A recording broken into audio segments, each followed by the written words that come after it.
Hello you, it's me. Today we're going to be doing the manga book tag, which was created by Stef over at Coffeeoverapples. I'll link her channel down below. Check it out, it's really good.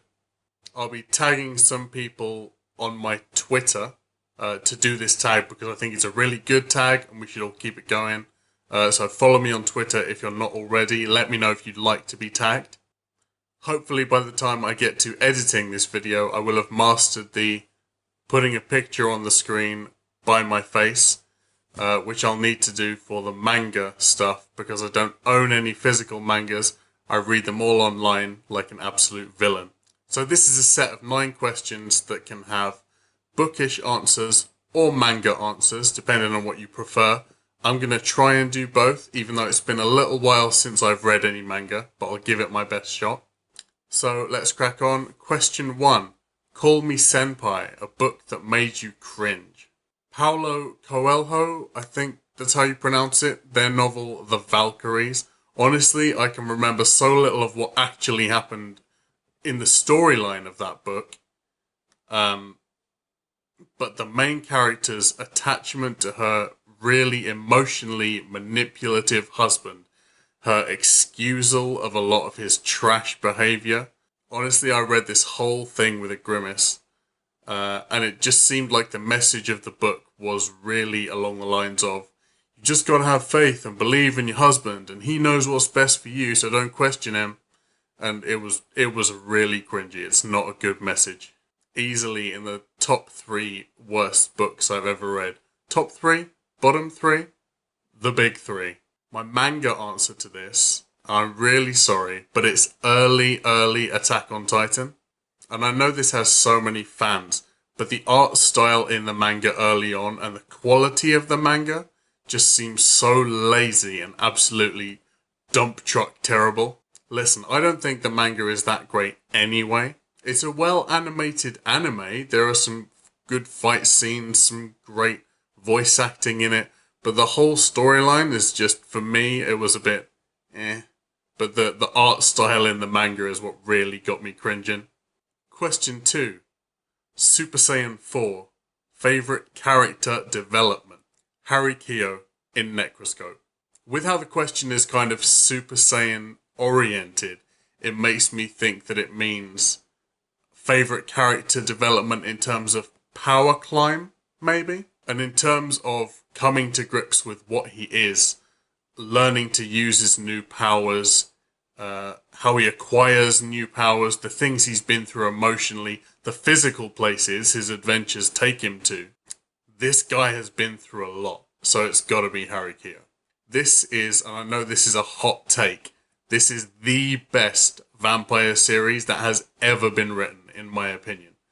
It's a really original take on vampires, and it's heavily based around government spy agencies which rely on weaponized branches of psychics. And the story picks up with Harry when he's a child, and he's a necroscope, which means that when he's near somebody's corpse, he's able to commune with their spirit, learn things from their spirit, channel the spirit to use any of the spirit's abilities and knowledge they had while they were alive. It's a wild ride, and within like 3 or 4 books, I think there are like 16 or 17 in this series, but within 3 or 4 books, he is just a completely unrecognizable person. And you look back and you're like, wow, this guy has seen some stuff. He's been through a lot. So the character development in this, chef's kiss. My manga answer, honestly, bit basic, but Naruto from Naruto. Especially in the intermission sort of bit between Naruto and Naruto Shippuden, where he goes away, trains with Jiraiya, comes back, and he's mastered Sage Mode, and he's a bit more emotionally mature, a little bit more reserved in his character. It's one of those manga series that everybody sort of loves, has a really big fan base, and one of the things I really like about it is that the main character constantly is picking up positive traits from the people he interacts with, and as well as you've got that power climb, he becomes a very different person emotionally. I don't know, maybe I'm reading too hard into Naruto and making it deeper than it is, but I really enjoy it for the character development. In terms of art style character development though, which is totally a thing, you cannot beat Rosario plus vampire because it's set over like 2 years at a school. And the artists that did it managed to age them in a really, really subtle way, but in a way that really worked. It was like watching season 1 of Supernatural, season 10 of Supernatural, then going back and watching season 1 and realizing you hadn't noticed people grow up. It was done very slowly and very well. The art style in that is great as well, but the development of the age of the character is better in that manga than any other I've ever read. Number 3, Otaku, a fandom you are proud to be part of. I'm a huge Stephen King fan, and in terms of the books I read, I think that's the only one that has a huge fandom attached to it.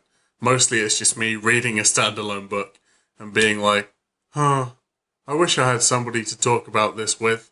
But with King, the way he's constantly, even now, building on his own universe, the way everything is tied together at the hub by his magnum opus, The Dark Tower, it really feels like his books have sort of broken out and they are becoming almost their own genre.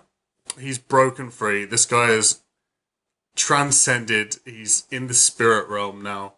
And he's just knocks it out of the park every time. I'm a huge fan. He's popular for a reason. It's because he's freaking good at his job. Saying that, I am getting deeper slowly into the Dresden Files, which does seem to have a really solid fan base. So I'm excited to get deeper into that, and I feel like I'm gonna be a really big fan of that when I get up to date. Manga answer. I don't read a lot of the big mangas. I mean, I've finished Bleach, I've read Naruto, but I think the manga family that I'm probably proudest to be part of is like the little Junji Ito family. He's such an incredible artist and writer. He's a really imaginative guy. He managed to capture horror unease so well. Honestly, I would say a lot of his stuff, if it was in a novel format, the stories that he does write would fit very comfortably into like New Weird.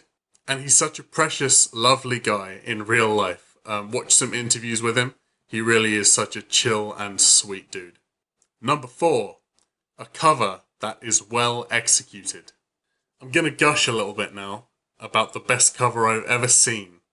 And it is Nova Swing, which is book 2 in the Kefahuchi Tract trilogy by M. John Harrison. It takes place in a city called Saudade, not necessarily on this planet, on a completely different planet, which is underneath a space-time rift called the Kefahuchi Tract, and a piece of the rift falls off, hits the city smack bang in the middle, and creates this place called the Event Zone, where the city is completely warped. The rules of physics get bent, and everything in the city just turns into this weird, surreal, dreamlike place. The novel's about a guy called Vic Serotonin, who takes people into the zone, tourists who come from off-world, thrill seekers, adventure seekers, and in the town itself there's a black market for the items and things they bring out of the zone. And these are basically things that once were recognizable, but have been completely warped in what they are by exposure to the zone and the rift. The book really does have kind of a seedy feel to it, and I feel like the neon retro futuristic cover with the little detective noir Sam Spade elements to it. I love this cover for a couple of reasons. A, because it captures the noir feel of the story, and B, because it's so starkly different from what is actually in the book, but in a really clever way. You expect this story about neon nightlife and all kinds of cool sci-fi stuff, and you're very quickly sort of disillusioned. And it is advertising like this, like the cover, that draws people, the thrill seekers, to the zone, thinking that they're going to find something that's going to change their life, and they very quickly realise it's not at all what they thought it would be. There's a big motif in this of the city's paved with gold, grass is greener on the other side thing, and I think the cover being so shiny and fantastic really ties into that and adds to the experience of the book, which in my opinion is what a cover should do. I think in an age as well of 90% of book covers being trash, this really sets a high bar for me. My manga answer for that would be Abara, which is set in the future where some humans have mutated into these creatures called Gaunas, which are able to sheath their bodies in armors of bone, which extends outwards from their spine and wraps around them. And they hunt regular humans and eat them, basically. And there are these machines that have been built called mausoleums, which are used to transport breeding pairs of humans into the future to ensure the survival of the human race, basically. A new race of Gaunas has been created, like genetically spliced with regular humans to fight against the like feral Gaunas. It has one of the best art styles I've ever seen in a manga, besides maybe Claymore, which I think is the best artwork I've ever seen. It's super detailed. You can tell that a lot of effort is put into every single frame of the manga. And the covers, I think, really capture the sort of, A, the body horror feel of it, because there is a lot of body horror. B, the sort of almost resurgent gothic renaissance look of the period that they're in. And C, you get the whole things that look human but not quite, that make you feel uneasy. On the covers are a lot of things like looming out of the darkness towards you, and there's a lot of monotone, so there's the stark white of bone of these monsters. I just think the covers on these manga look so cool. 5. Chibi Chibi. Favourite short stories / novellas. Okay, I could talk to you for hours about short stories because I've read hundreds of short stories, and some of my favourite lit, honestly, is short stories. So asking me to name one short story that's better than all the others is really hard. Because my favourite short story isn't in my favourite short story collection, and my favourite author of short stories didn't write my favourite short story or my favourite short story collection. So I have very complicated feelings about this kind of thing. It's making me feel like I probably do need to do a video series talking about the short stories that I've read, maybe reviewing some of them. If I was really pushed to narrow it down to one though, it would be Ted Chiang's short story, A Story of Your Life, which was adapted quite recently into the Amy Adams, Jeremy Renner sci-fi movie Arrival, which is the best book-to-movie adaptation, the most loyal, most perfect, most well-executed adaptation, most faithful to the original text of any adaptation I have ever seen.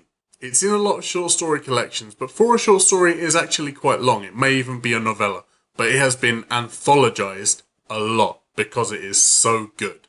It's a first contact story told through the eyes of a linguistics professor in the film played by Amy Adams, who is called in to basically find a common language between the humans and the aliens and sort of enable them to talk to each other, essentially. That's really all I can say without spoiling some aspect of the story.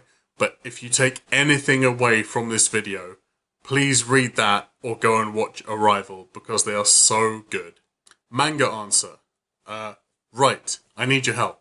Honestly, I haven't read a lot of short manga, but I read one years ago, and I've googled every aspect of it that I can think of.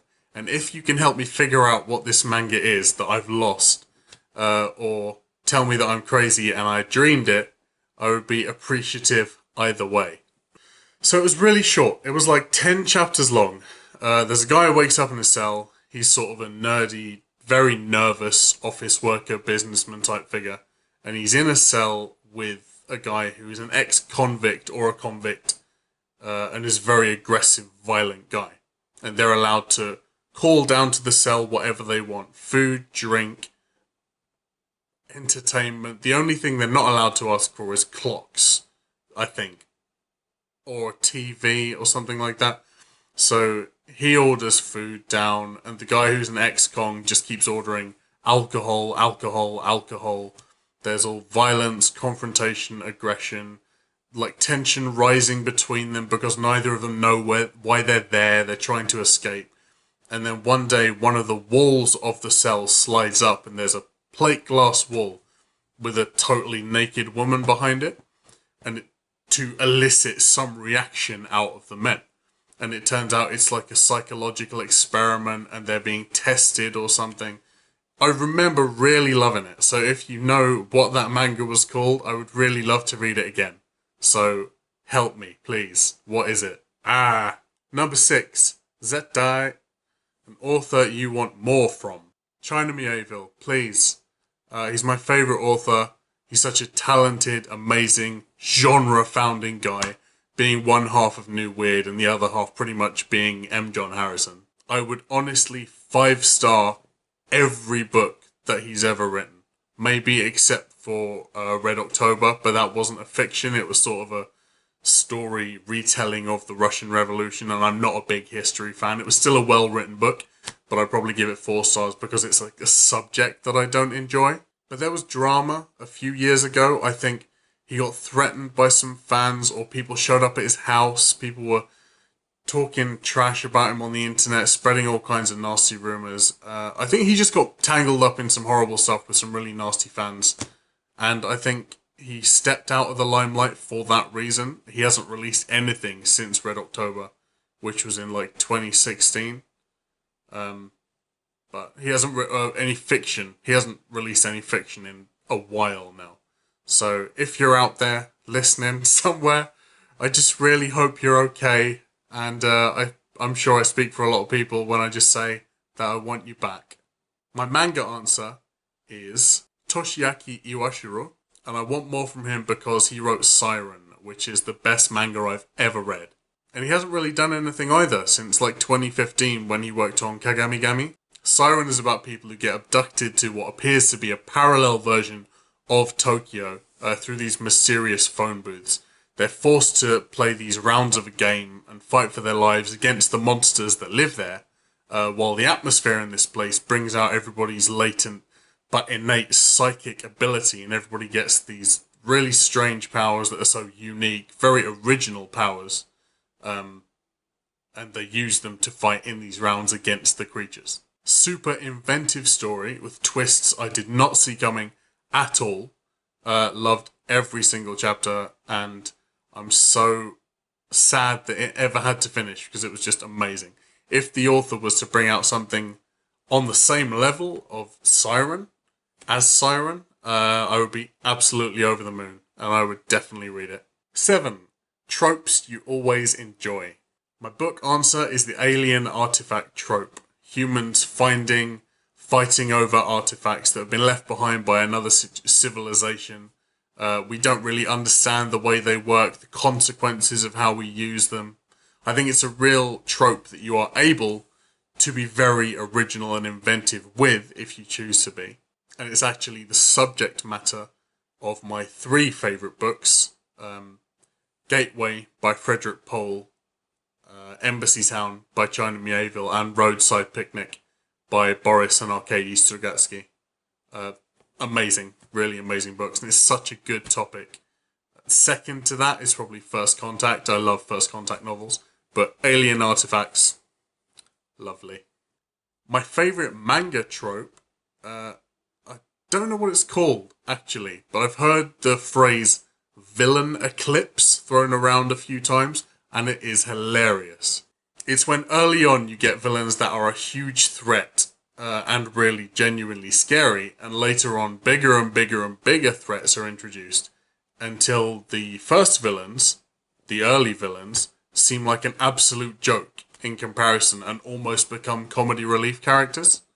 And one of the best examples of this is Team Rocket, in the way that, honestly, in the first 5 episodes ever of Pokemon, they are a threat, like a scary threat, and they just get more and more like clowns as the series goes on, and I love when that happens to villains. Number 8, fillers, series that are way too long. So for my bookie answer to this, I'm going to give 2 different answers for different reasons. The first answer is Wheel of Time, because it's so intimidating as a series that I feel I could never get into it. Having a series where multiple books are like 1,000+ words, I'm not convinced that the payoff is going to be enough for me to sort of dedicate an entire year of my life to getting this series down. I did read book 1, and I read it twice, like 4 years apart. And honestly, each time I was just so not motivated to pick up book 2. Yeah, I feel like it's going to be really hard for me, if I ever do, to get into this series, because it is such a daunting, like, this long series.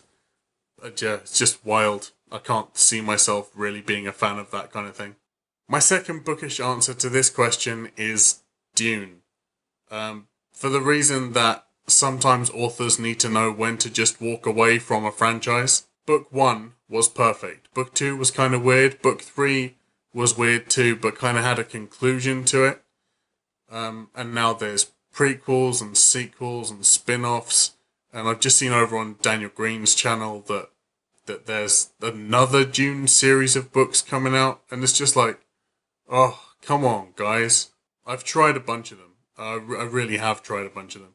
They're written by Frank Herbert's son, I think Brian Herbert, and Kevin Anderson, who usually I really like. He wrote the Saga of Seven Sons, which is one of my favourite sci-fi series of books.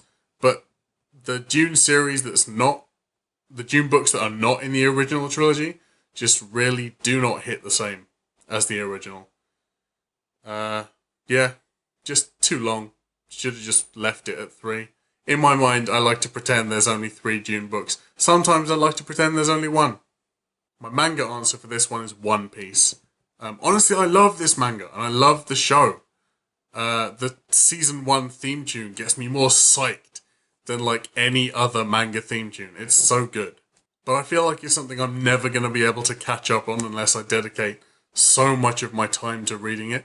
If I was to read a chapter a day of One Piece, it would take me like 2 or 3 years to get up to speed with it. It's fun, but it's not fun enough for me to like make it a lifestyle. If I had picked One Piece up on the week it was released and was like, oh, this looks good, I'll follow this, I probably would still be with it. But it's just, I think coming into it late and having that huge road ahead is something that really puts me off reading a lot of manga. Which is weird, because if there's a book series, I'm always excited that I have a long journey to go to get up to speed. Like the Dresden Files, I'm on book 4 and I have loads to read before I'm up to date with the newest one that just came out, which is like 15 or 16, and I'm happy with that. But I think manga, when you see numbers thrown around like 600, 900, it's like, oh, nah. 9. Favourite queer characters and relationships. Absolutely has to be the relationship between the sorcerer called Gentle and the demon assassin called Pyopar in Clive Barker's amazing novel in Magica. One of the themes of the book already is the sort of exploration of masculinity and femininity and the roles of male and female in magic. And the romance plot of this book is between a man and a character who is neither male or female, but a completely separate third gender, and really does not conform to the male-female stereotypes in either direction. There's exploration of how this kind of relationship would be viewed from outside, sexual compatibility, whether being a demon, his love is real love, or just it's reciprocated contract servitude from Pyopar, is beautiful, heartbreaking, and it is the only romance subplot which ever made me cry. For my manga answer, I don't think I've actually read many manga at all that have LGBTQ plus characters in it. I think, though, that Motoko from Ghost in the Shell is gay or bisexual. And I know when the manga got translated into English, they actually did cut some of the scenes, some of the more sexual scenes between Motoko and other female characters. And in the trailer for the American live-action version, there was Scarlett Johansson's Motoko kissing another woman, which never actually appeared in the final cut. So maybe there's some problematic straight-washing going on here. But yeah, I've always loved Motoko. So that's my choice for this answer. I think I haven't come across many LGBTQ plus manga characters because I think that they usually pop up in manga that is romance-based or in the romance genre. or the slice of life sort of stuff, which I don't really read. But if you have any recommendations of fantasy, sci-fi, horror mangas with LGBTQ plus characters, I definitely would like to hear so I could read them. So thanks a lot for tuning in for this book tag, which was created by Stef over at Coffeeoverapples. Don't know if I said that already. I'll link to her channel below. Check her out. She's great. If you want to be tagged in this, message me on Twitter or comment below. I think it's a great tag. We should definitely keep it going. Like and subscribe for more. There's book reviews coming all the time. Read pretty quick. Tell me what you thought. Tell me what you think about my opinions. And thank you very much. I'll see you next time.